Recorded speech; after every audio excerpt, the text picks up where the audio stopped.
Hola, vamos a ver en este vídeo otro de los aspectos importantes y que nos suelen también generar confusión, y es qué relación hay entre el T1, ¿vale?, del tejido y la señal que ofrece ese tejido cuando estamos potenciando un T1, ¿vale?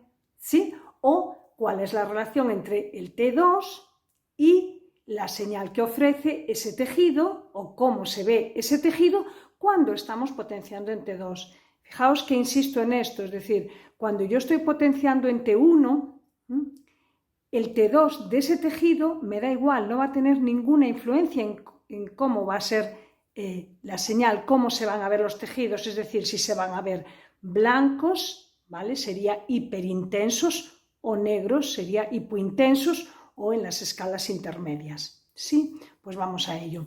Para empezar, recomiendo tener en mente una cosa. La señal va a depender del tamaño del vector que haya en un determinado momento. ¿Sí? Vamos a empezar por el T1. El T1, que un tejido tenga un T1 largo, vamos a pensar en los líquidos, ¿vale? Tiene un T1 largo, quiere decir que tarda mucho tiempo en recuperar el vector de magnetización longitudinal. Sí, T1 largo tarda mucho en recuperar el vector. Por lo tanto, cuando yo comparo dos tejidos, es decir, el líquido que tiene un T1 largo o la grasa que tiene un T1 corto, pues la grasa va a tardar muy poco tiempo en recuperar su vector porque tiene un T1 corto. Entonces, aquel tejido que tenga el vector más grande es el que va a ofrecer la mayor señal, el que se va a ver hiperintenso.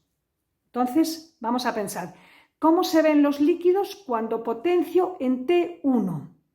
Se ven negros, hipointensos, ¿vale? ¿Cuál es la razón? Pues que cuando yo envío un pulso de radiofrecuencia concreto, determinado, el vector del líquido es corto, ¿sí?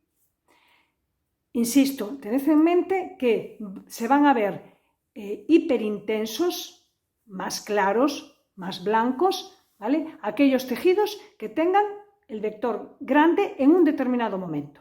¿Sí? Bien, vamos al T2. El T2, ¿vale?, es el tiempo que tarda en desaparecer el vector de magnetización transversal. Por lo tanto, un tejido que tenga un T2 largo, es decir, el agua, los líquidos, ¿sí?, quiere decir que tarda mucho en perder el vector, ¿vale?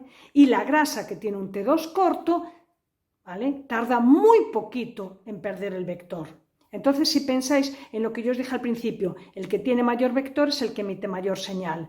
¿Cómo se ven los líquidos en T2? Pues se ven blancos. ¿Por qué? Porque tienen un T2 largo. Eso quiere decir que tardan mucho en perder el vector. Y cuando yo obtengo la señal, tienen mucho vector, emiten mucha señal. ¿Sí? De ahí podemos llegar a una conclusión genérica que yo os invito a que lleguéis, pero que no la memoricéis, porque si solo la tenemos memorizada, pues a veces la memoria nos juega malas pasadas. Sin embargo, si lo tenemos incorporado, la capacidad de razonar la tenemos más estable. ¿Sí? Bien, entonces, vuelvo al principio. Si yo digo que los tejidos que tienen un T1 largo emiten poca señal, líquidos, ¿qué conclusión saco? A menor T1, mayor señal, o a mayor T1, menor señal. Es decir, la relación entre la señal y el T1 es inversamente proporcional.